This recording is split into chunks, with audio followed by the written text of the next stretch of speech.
The Survivor Specialists are back, and we are bringing you a brand new series. Brand new, digging deeper with Blake. We're going to be digging deeper into each episode of Survivor the day after they air, maybe 2 days after they air. We'll figure that out as we go along. But Blake filled in for the premiere recap, did well. Most people liked him. The ones who didn't, I ridiculed, but only when they were personal. And My savior. Blake's a person too. I got to make sure everybody knows that Blake counts. Blake is a real guy. But we're going to be doing this each week just to kind of dive into one specific topic, the hottest topic. Last week, we would have been talking about Jelinski and where he ranks amongst first boots. It seems like that's what everybody was the most invested in. This week, we're just going to be sitting down and we're going to be talking about villains. That is the hot topic coming out of last night. We have accusations of bullying, which at this point, I'd rather be a mass murderer than a bully, according to the Survivor Twitter. But you'd have more agency, probably. I would, and I'll be honest, I think people would hate me less. It's pretty insane. So we'll be talking about the bullying accusations. We'll be talking about the villains on this season, and we'll be talking about just if this is overblown. 2 weeks ago, Jeff Probst did an interview with Rob Cesternino where he said they're not really looking for villains anymore. And people went nuts over that. It was, look at all these iconic characters. Look at this tribe. Imagine Survivor without the villains tribe, all of that fun stuff. And last night we got, in my opinion, and I want to hear your opinion, but in my opinion, which I shared last night, we got very mediocre villain vibes. I'm not sitting here putting any of these people on my Rushmore. That's for sure. I'm not equating them to Johnny Fairplay or Russell. That's for sure. So I'm excited to sit here and talk about this and break this down and see what we can come to the conclusion of, if we can answer this question of, do Survivor fans actually want villains? So Blake, I turn it over to you. What did you get from last night's episode? Were you a little shocked? Because I know you watch this on West Coast, but I also know you're a spoiler fiend, so you're probably looking at social media beforehand. What did you think? It's very interesting hearing even the word mediocre villain when we recap it a little bit, because it's like, one thing we always have to remember, this is the new era, blah, blah, blah, but there's literally 40 seasons before this of other stuff that happened. Was there a societal thing where it's like, no, we got to be nice when we're playing for $1 million? Was there a societal thing where if you want fans, you better be able to say everyone's kids' names and also their middle names and also their favorite food if you want to vote at the end of this game? And there was some of that back in the day, because we've been watching old seasons where it's like my honor, and they would not reward villains in the first couple seasons, or they find it very hard to do so. They go, it goes against my entire heart to be a part of this. But last night, it was just, there's somebody who is on my team that I cannot rely on in the heat of the moment. And that's just the fact there. We voted people off for physical strength in the past. If someone gets voted off because their mental strength is a little less than admirable for the exact situation we need 5 more times, it's something where, why is that a negative thing? I get the whole, they didn't have to lie about it to her for a whole day. They actually do have to do that because there's the shot in the dark.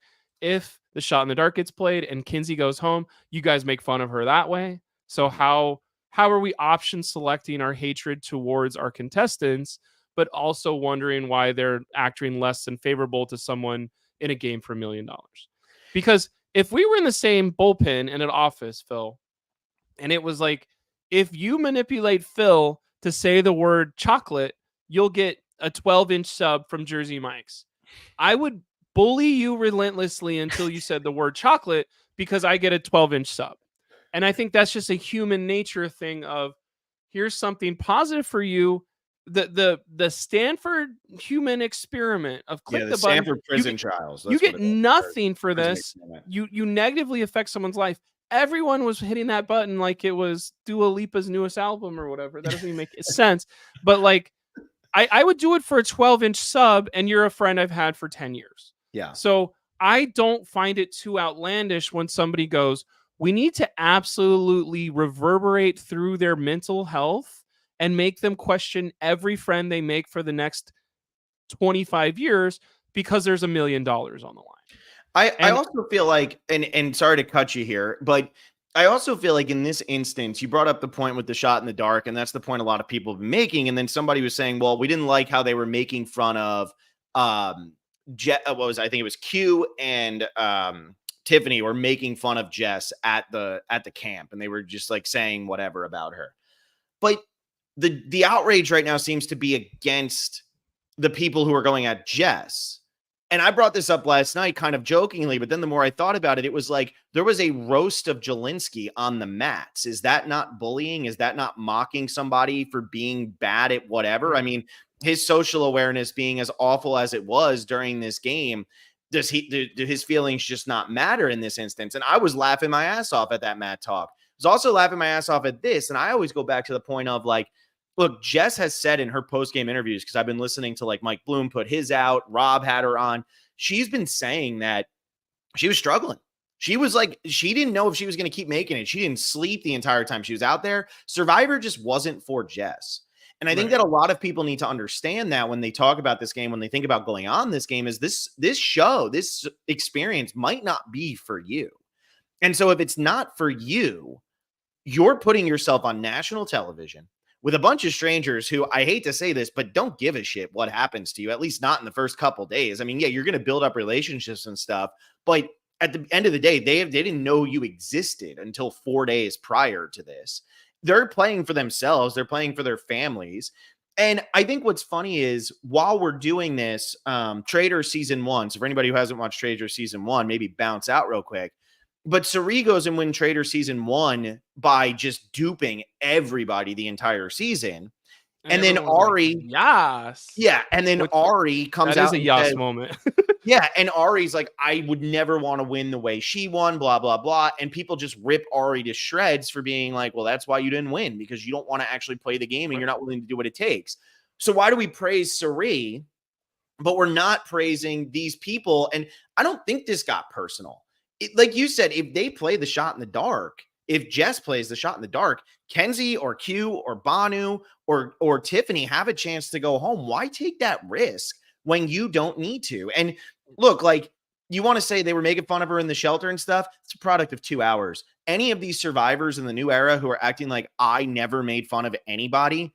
Yeah. Okay. Let's see the full 24 hours a day tape. Cause I guarantee you, I mean, in season 43, were we feeling bad for Gabler as he was just being roasted for being a dumbass? I don't think so.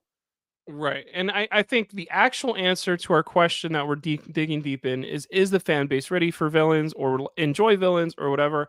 I think the not hottest take about this is there's 4 million people that watch this. Mm-hmm. There's going to be people on every side of every single argument the entire time. That's kind of why Survivor's cool and been around for 25 years, is because you'll get people on, I hate the final 2. I love the final 2. I wish they'd go back to final 2. I'll never watch if they go back to final 2.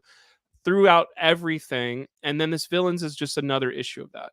And Twitter is maybe a very vocal side of one of those. And maybe you're not seeing the other side. I'm not talking about the Facebook mom minority jokes so that we could do of all this stuff.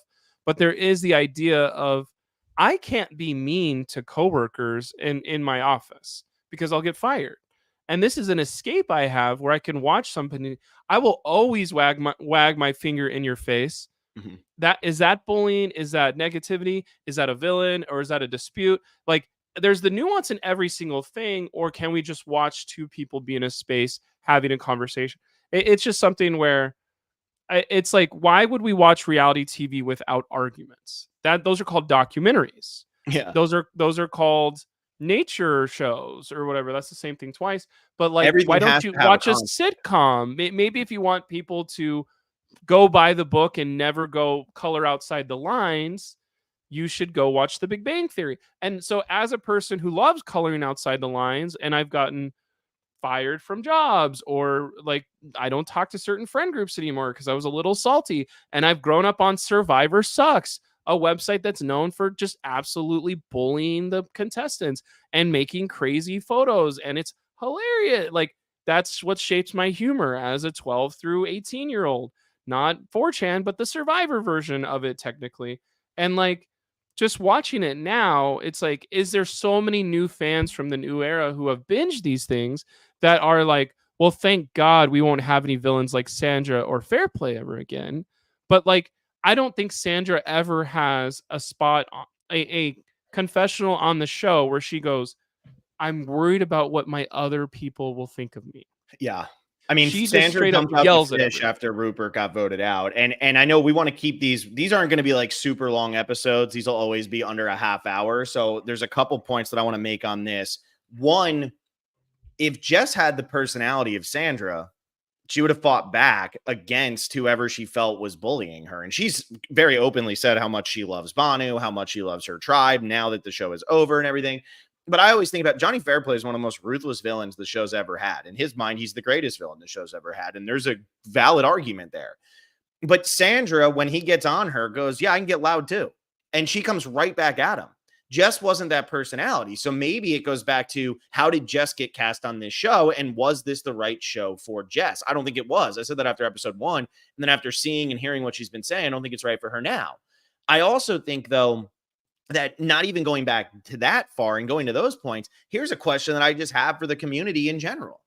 Let's say they were bullying Jess. Let's say they were. And I'm not saying they were. I think this was way light years away This from frustration of losing twice. Just like Lulu lost like 4 times in a row. Super amount of frustration from these people. Yes. So not even close to what Scott and Jason did to Alicia, as Blondie, as they would just relentlessly call her. So, but if they are bullying her, so what? Like I'm honestly asking that question. We are doing a reality TV show here. We always complain when it gets too kumbaya. We complain when there's not enough exciting stuff going back and forth. Last season with season 45, one of the big complaints was that nobody was smart enough to go against Dee and her group the Reba 4. Well, maybe that is a product of their people are afraid to go against each other because they're worried about how they're going to be viewed when they come home from the show. And so my question honestly is, so what if they were bullying her? Are we not okay with that on the show anymore? And if that's the case, then why were we getting so mad at Jeff when he said he doesn't want to put villains on the show anymore? Right. And I think there's 2 layers of that. Of if you say on Twitter, I cannot cheer for Kinsey or Tiffany anymore based on how they treated for Jess. Congratulations. That's what the editors, they don't want you. You're not supposed to cheer for villains. Mm-hmm. You're supposed to root against them.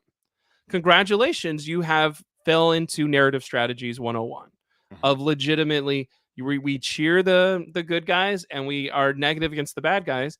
And if you're friends or family with Tiff and Kinsey, or if you relate to them a little more, of course you'll still be cheering for them, but you don't have to cheer for them.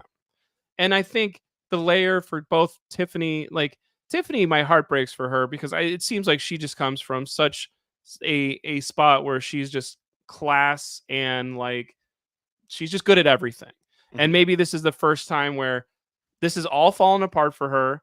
She's watching somebody walk around during the challenge, and that's just something that she can't fathom.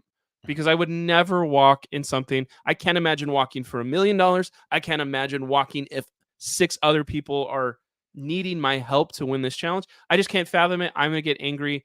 And then her having the moment where she's like, I really need to think about what other people think about me is so heartbreaking because her true emotion is I'm just getting completely annoyed by my tribe mate. But I think when we go, well, why is she bullying her then? Why can't we just tell everything? This is the layer of Survivor as a society on an island. I need to pounce on weakness. There's no we can all do this together. An alliance at 6 gets to final 6. That 6th place person only gets $20,000 or something instead of $1 million. There's no rest for the weary. There's no like weakness is okay here for years and years of this show. So heartbreaking for Tiffany. And like if you are Tiffany and Kinsey are bullying, it's a strategy in a game. I don't want Jess to make it through this next one. I don't want her to say those perfect things to Banu and Q right now. I probably do need to ostracize her a little bit more or talk about how weak she is or, well, we can't ever rely on her again. Hopefully that's the last time we see her on our beach. Is that bullying or is that solidifying your spot? And maybe some other people are more genuine about this stuff. But another person on this season, Tevin, I'm a social player to the max, but it feels like he may be bullying Venus a little bit by not including her. But he's playing from the top and playing from a a tribe that has won a couple already. So it is kind of like, hey, Tevin, are you bullying or are you solidifying your top dog spot for all 5 people that could be watching? And Venus is a great example because now I stand Venus and I'm so ready for Venus to win this game. But when I look at Venus, Venus is about to play like a villain the rest of the season because she doesn't have a choice. Are we going to forgive that? Are we going to be okay with her when she's backstabbing and lying and manipulating and doing all that? It's the name of the game. And Will said it last night on the podcast, and I agree with it to an extent. Like, if you're not okay with the manipulation and the lying and the aggressive gameplay, maybe Survivor isn't for you. And I think that Survivor, the show, and CBS, they need to not change what the game is because of the vocal minority. Because I'm going to say this right now, 5 words to make everybody very angry. Ready? Cirie and Parvati bullied Eric. 5 words. No. Right there, right? They bullied Eric. Is that a absolutely ridiculous statement? Yes, it is. It's so stupid. However, they did, based on what we're being told is bullying based on this last episode. But Cirie and Parvati and Amanda and Natalie made one of the greatest strategic moves in the history of the show by taking advantage of somebody who mentally could not fathom what was going on. And then they ridiculed him for days after that. The show has ridiculed him for years after that. But guess what? It's the most iconic moment in the history of the show. And nobody complains that it was bullying, because bullying at this point has just gotten to the point of what does that even mean? And why are we treating this as if it's a criminal charge? I mean, if I'm playing you in Monopoly tomorrow and we're playing with 3 other people and you make a bad trade, you better believe I'm going to be shit talking you the rest of that game because you just ruined the game by making a bad trade.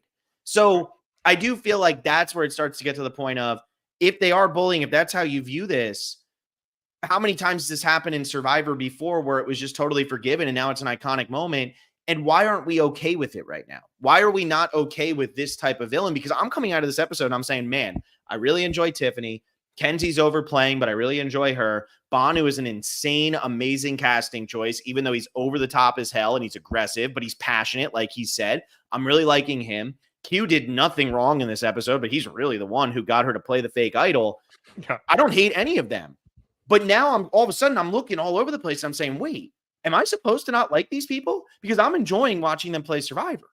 But I feel like we've gotten to this point of, what is it? It's in Westworld, the original Westworld, not so much like whatever. I mean, you could also go with the show, but Westworld in general, you come to this point where you break the bridge between reality and fake.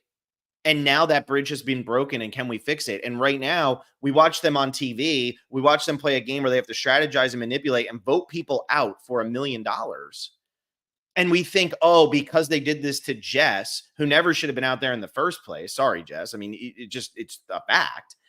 They did this to Jess, and now they're horrible people in real life, and I should send them death threats, and I hate them, and I hope they die, and all of this stuff. It's such nonsense. And then you also hate Jeff, and you want Jeff to die because he said he doesn't want villains on the show anymore.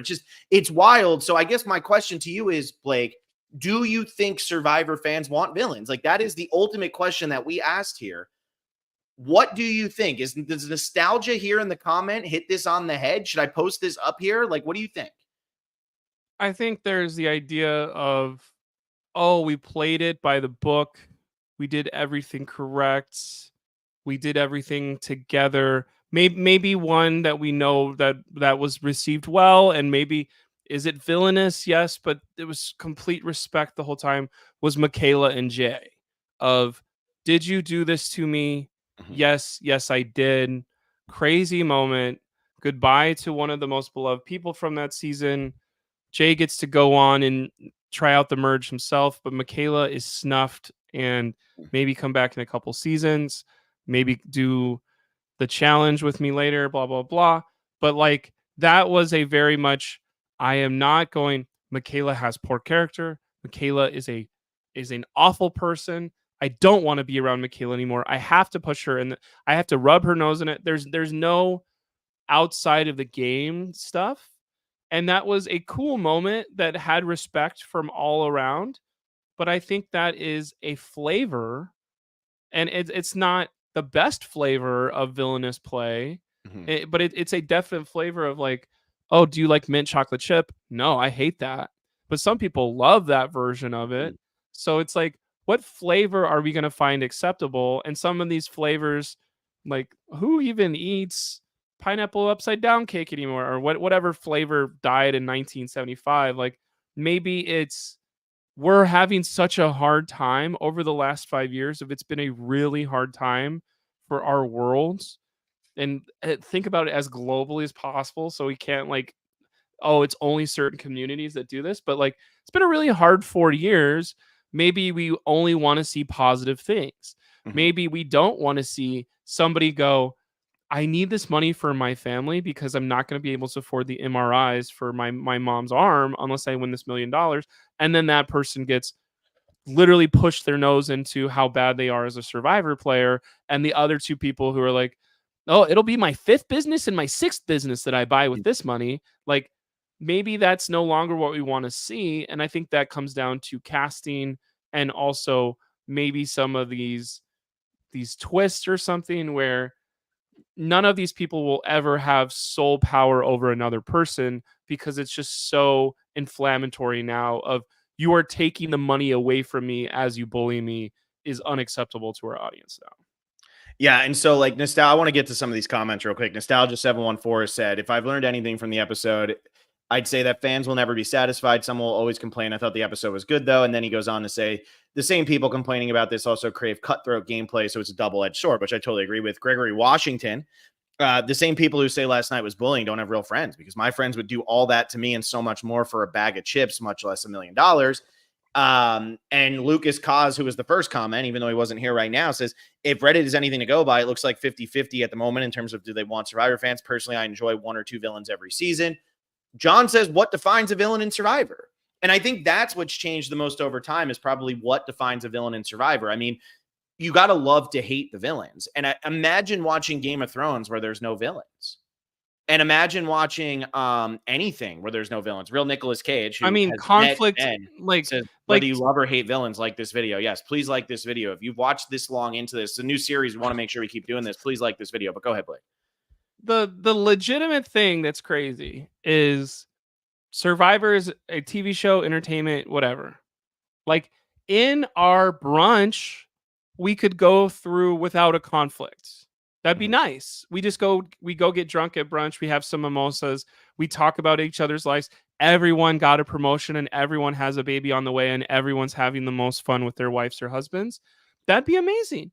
But that's not a good TV show of Ross and Rachel have to break up over and over again. Yeah. And then Ross and Rachel have to get back together, and all of the other friends have to go, are you stupid? Why are you doing this again? Mhm. Because conflict is something that we all deal with every day. That nobody lives a perfect life.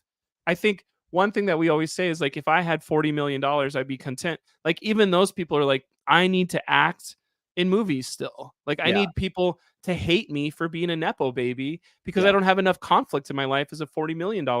Like, weird examples, but like, there's A no 40 perfect millionaire. there's no perfect like everything was fine and it was all fine unless you're hanging out with your friends and you just want to chill night. Like, when you're hanging out with your friends though, you go, here's a crazy conflict that happened in my life. Here's Mhm. this person cut me off. Oh my gosh, I can't believe my boss did this. Or the pizza was so cold and I was like, do I have to go back in there and talk to this guy? And in any of those scenarios, am I a villain? No, you're the hero of those stories and those are the villains. And like, Jess is a hero for some of these people on Twitter, but she's not a hero that makes it to the end and throws the ring into Mount Doom. Mhm. Her Hobbit journey would be lost at the first battle because she was weak. And Yeah. that's literally what we just saw. And maybe someone will take the mantle for her of, from another tribe, goes, you guys did what to Jess? That's so mean. Now Yeah. I know not to trust you. Kinsey and Tiffany are mean girls and I will eliminate them.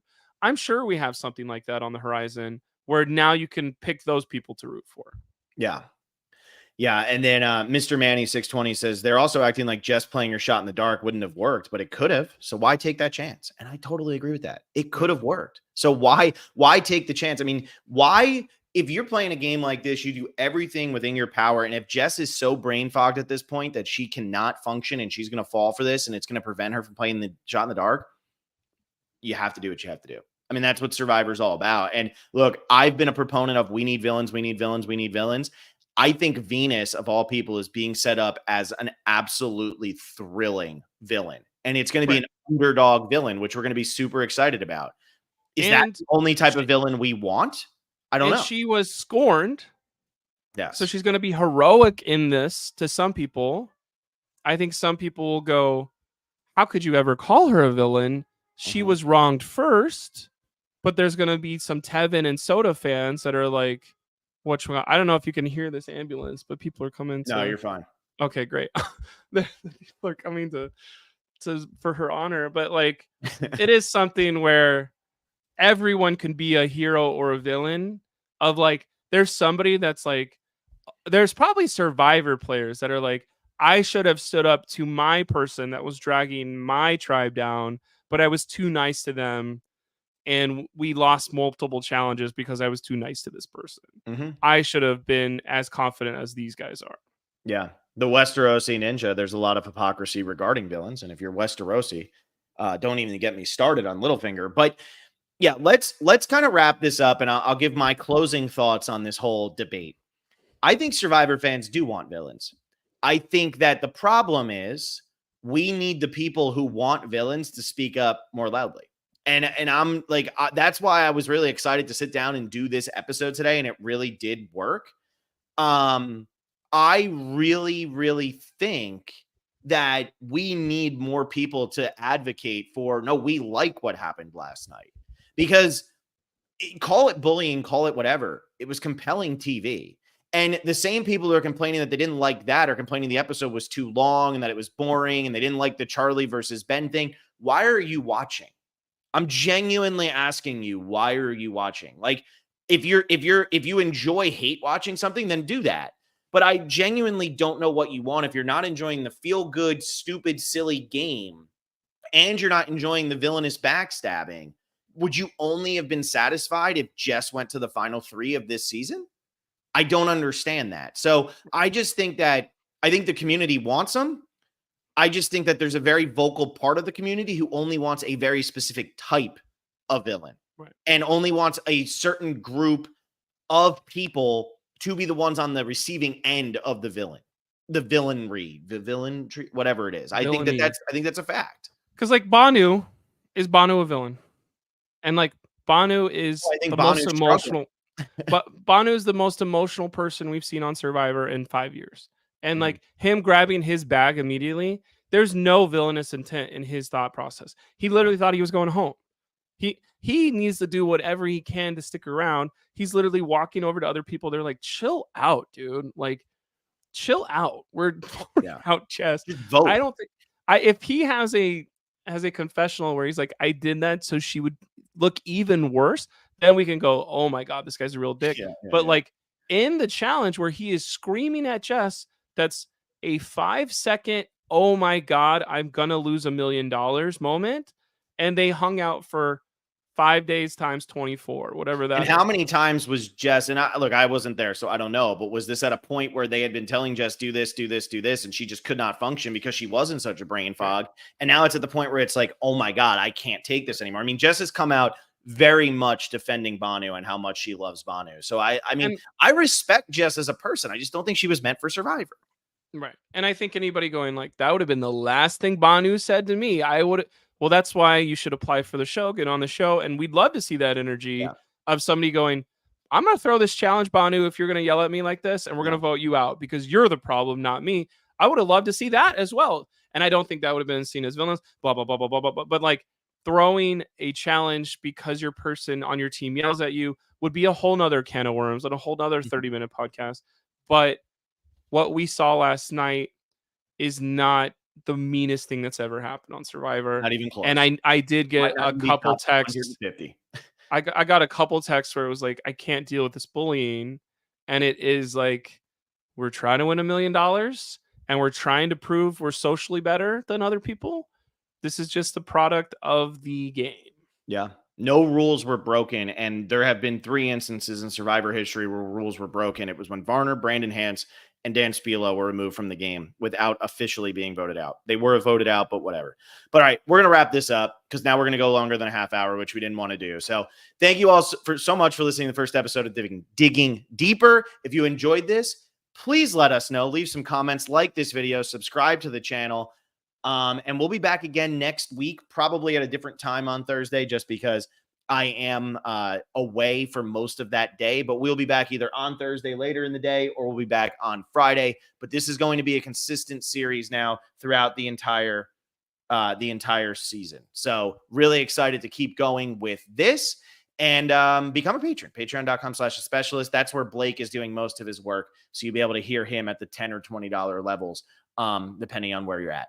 So thank you all so much for listening, and we'll see you next time.